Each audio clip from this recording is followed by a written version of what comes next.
Aquí iniciamos.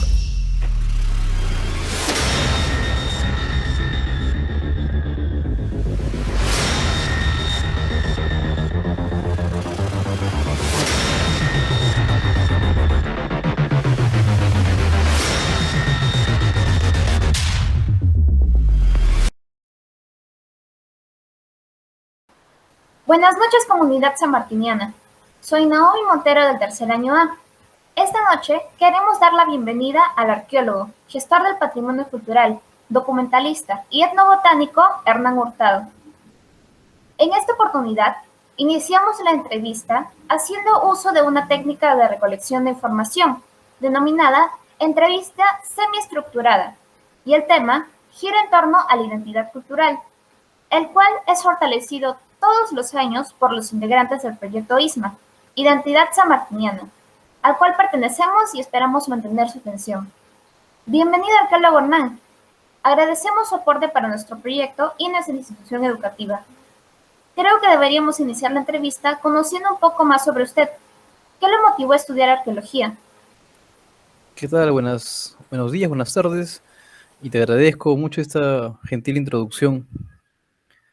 En realidad lo que me motivó a estudiar arqueología podría ser pues que desde niño había viajado por diferentes lugares, había conocido, digamos, Cusco a los 5 años, 4 años, había vivido en la selva, mi adolescencia la viví en Ventanilla, en el Callao. Entonces uno va viendo alrededor de donde vive sitios que parecieran que están en otro lugar, en otra realidad, en otro tiempo. Y eso pues a uno le llama la atención, la curiosidad. Por poner un ejemplo, yo como tenía 14, 15 años, viví en Ventanilla y había un sitio arqueológico cruzando el río Chillón que se llama El Paraíso, que es bastante antiguo. Entonces, pasar por ahí, verlo desde lejos, era increíble, una pirámide trunca, ¿no? Y uno revisaba en los libros de historia donde no había referencia a estos sitios. Sin embargo, esa era la motivación para responder esas preguntas, ¿no?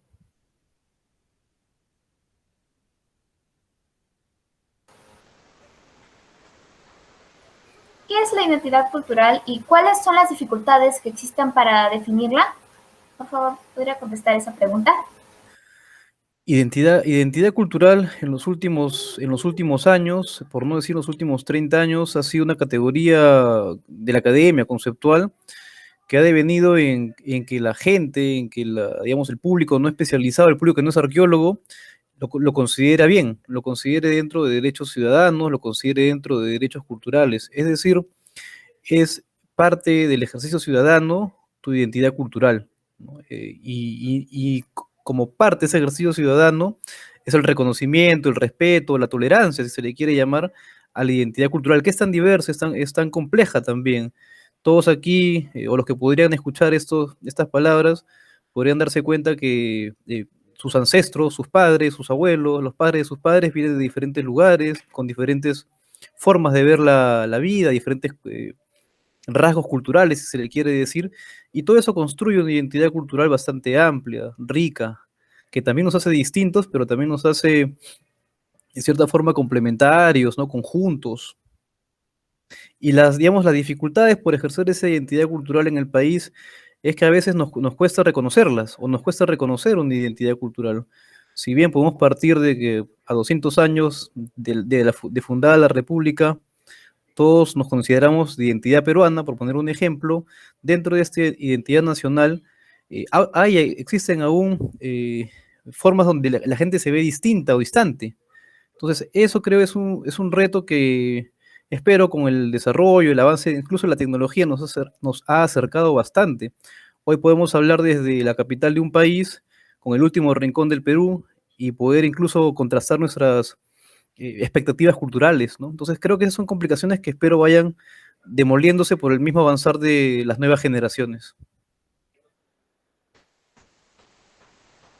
¿A qué se hace alusión cuando se habla del derecho a la identidad cultural? Se podría considerar que hace algunos años se hablaba poco de los derechos culturales. Es algo raro, ¿no? ¿Por qué alguien tendría un derecho cultural? Pero en el desarrollo del concepto y del ejercicio, se podría decir que alguien pues, sea reconocido o no discriminado, o sea incluido y no excluido, o sea al menos tolerado y no discriminado de cualquier forma por su identidad cultural. Vale decir, desde alguien que ha nacido en el casco urbano de Lima, o crece y vive en Magdalena, con cierto arraigo al distrito, como alguien que también pueda vivir en el oriente más lejano del Perú, o también que alguien que pudiera vivir en cualquier lado de frontera. Entonces creo que ese ejercicio de ese derecho, llamémosle derecho cultural, ha ido creciendo, ¿no? Y eso se puede extender a otras prácticas. Puedes verlo en la comida, en el baile, en todo lo que pareciera cotidiano, está un ejercicio cultural interesante, ¿no? Y también eso también se lleva al respeto de los sitios arqueológicos, ¿no? Al patrimonio arqueológico. También corresponde a una suerte de derecho cultural el sentir o el saber y conocer que eso que parece antiguo tiene cierta explicación, es parte del paisaje de ahora, ¿no? Uno pareciera ver una huaca y ¿por qué la huaca? ¿Por qué eso sería parte de mi ejercicio de mi derecho cultural? Entonces la respuesta es porque en efecto nos genera una identidad, nos genera un conocimiento, sabemos quiénes estuvieron por ahí y un largo etcétera. Pero eso es parte, creo yo, del desarrollo del concepto y de la práctica de derechos culturales. Es cierto que el patrimonio cultural está vinculado al concepto de identidad. ¿Por qué? Ah, qué interesante. Porque patrimonio es, digamos, entre traducciones de herencia y la palabra misma patrimonio, es lo, digamos, lo que nuestros ancestros, por si se le quiere ver así en el largo tiempo, nos han heredado, nos han dejado un patrimonio, nos han heredado algo. Entonces, esa herencia cultural o patrimonio cultural también es un concepto que a veces se ignora, ¿no? Porque, por ejemplo, ¿yo por qué tendría que sentir que la huaca que está a la vuelta de mi colegio me corresponde? ¿Por qué esa huaca tendría que tener un sentido conmigo? Y en realidad es ahí donde se juega o se discute hasta qué punto, desde qué punto es algo patrimonio cultural, en este caso arqueológicamente hablando. Y en efecto, esa es tarea del arqueólogo y además también inquietud de cualquier ciudadano, ver que en el patrimonio arqueológico hay una herencia cultural de largo tiempo, ¿no? Al- Uno podría, pues, alegremente ver el fragmento de un huaco o un huaco, si se le quiere decir, y ¿por qué tendría que ser es un patrimonio cultural? ¿Por qué tendría que ser mi patrimonio cultural? Entonces ahí entra un poco el ejercicio de la explicación, porque es el producto, es lo que se hizo, lo que hicieron estos ancestros de aquí de Lima, de Perú, de Magdalena. Entonces ese es un poco el sentido de la idea de patrimonio cultural con énfasis en la arqueología. Estamos cumpliendo 200 años de proclamación de la independencia de nuestro país. ¿Cuánto diría que hemos avanzado en la construcción de nuestra identidad cultural? Interesante, San Martín, todos recordarán a don José San Martín. Él venía con una idea, y quizá es una idea que él, digamos, consideró mucho porque estuvo en Francia y tuvo una educación interesante, y era la creación de museos y bibliotecas, ¿no? Entonces él va subiendo por Argentina, Chile, Perú, y la idea es también acogida por gente, digamos, de los que, digamos, fueron parte de las independencias, ¿no? Argentina, Chile, Perú. Entonces en Perú también hubieron personas que se encontraban, coincidían en la idea de valorar el patrimonio, valorar los monumentos, valorar la cultura en general. Y parte de eso es la creación de los museos y bibliotecas, o bibliotecas y museos, que casi siempre van juntas. Entonces, San Martín funda esto, la biblioteca y el museo, que, digamos, por poner un ejemplo, sería la primera forma moderna de preocupación por atender la cultura y sus vestigios o sus materialidades. Y en 200 años hemos avanzado bastante, pero hemos avanzado incluso poco.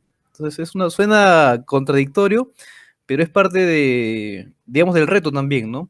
En 200 años hemos logrado investigar algunos sitios arqueológicos, hemos logrado saber muchísimo sobre quiénes eran los antiguos peruanos, qué hacían, qué comían, cómo lo hacían y miles de cosas más. Hemos respondido muchas preguntas. Sin embargo, en los últimos 200 años, o en los últimos 50 años, los sitios arqueológicos, por ponerlos en perspectiva de sitios así, han sido destruidos en su mayoría, ¿no? Lima gozaba con más de 500, por decirlo así, huacas, y hoy tiene menos de 300. Y en 50 años ha sido destruido el 50% de lo que había, si se le quiere llamar, en zonas monumentales. Entonces, se ha avanzado bastante, pero también ha habido, pues, digamos, de dos formas, ¿no? De cal y arena, asuntos de cal y arena, que nos pone también en ese reto, ¿no?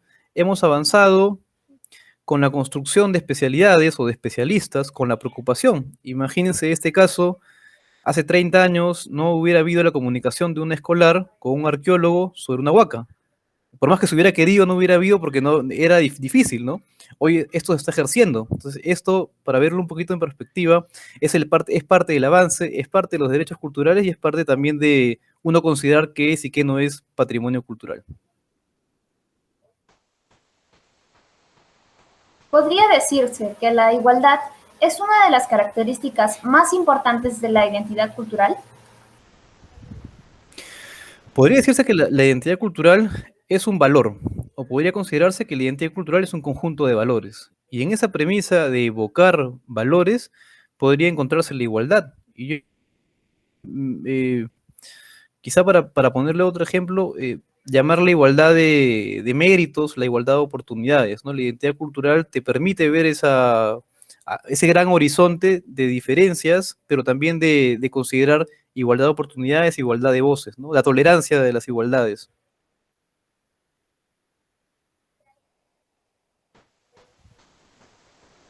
¿De qué manera cree que se podría plantear la educación intercultural desde la escuela?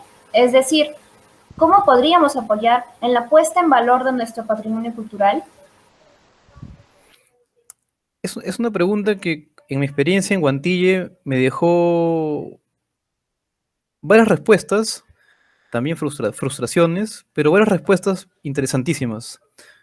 Tu colegio, del cual yo también me siento parte, simpatizo, me agrada bastante porque yo estaba en la UAC una mañana y llegó un grupo de escolares dentro de sus actividades y de forma voluntaria ayudaron a limpiar la UACA. Nadie les pidió nada, nadie los buscó, solamente llegaron y bueno, manos a la obra, ¿no? Todo siempre con cuidado.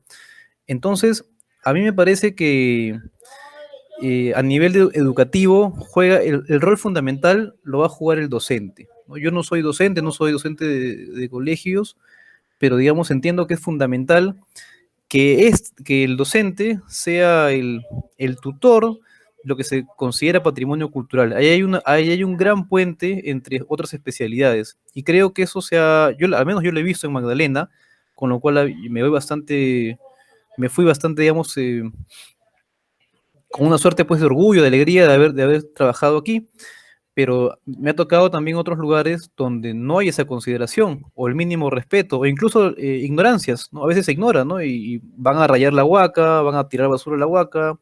Entonces creo que es parte fundamental el docente. Luego con el docente viene también, digamos, la educación que viene de casa. Si un padre de familia considera pues que un sitio, o ve al padre de familia rayando una huaca, es evidente que eso no es un buen ejemplo.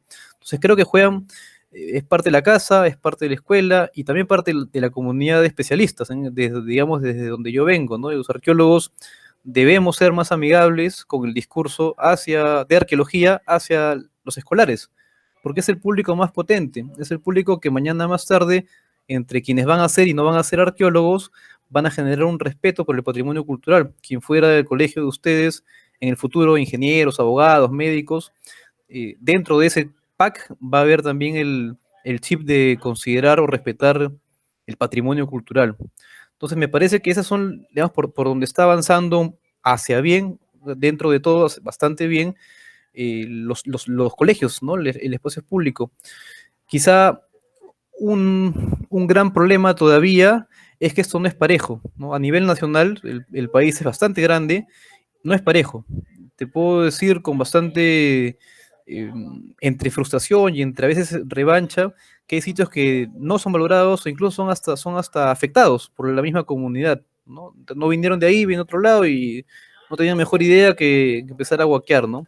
Entonces, esas cosas creo que son constantes, ¿no? Desde una política pública a nivel nacional hasta, en este caso, el escolar más preocupado, el profesor bastante responsable y el arqueólogo, en este caso mío, amigable con el discurso para poder comentar o compartir un poco de arqueología con esta cuestión a nivel de educación. Bueno, con mucha pena, hemos llegado al final de nuestra entrevista y el propósito de la entrevista es sensibilizar a nuestros compañeros para que se involucren en los problemas, que no solo de su comunidad, sino también de nuestra institución educativa, y con nuestros maestros, quienes buscan cada día movilizar nuestras diversas habilidades y capacidades para desarrollar nuestras competencias y así lograr aprendizajes más significativos. ¿Algunas palabras finales, arqueólogo Hernán? Agradecerles nuevamente por la entrevista, por el tiempo, por la paciencia y por las preguntas inteligentes, que sé que antes de hacer el cuestionario ha habido discusión, sé que no es una entrevista improvisada, sino una entrevista bastante seria. Entonces a mí me deja mucha alegría haber podido que sea compartir con ustedes, y a los que pude conocer en la Huaca, espero que en el futuro pues no solamente lo recuerden como un sitio del que saben una información, sino el cual también les permita pues motivar este respeto, estos valores o estos derechos culturales, ¿no? Que desde el colegio se van formando, ¿no? Muchas gracias y siempre encantado de conversar con ustedes. Agradecemos su valioso aporte y que tenga un bendecido martes. Sábado.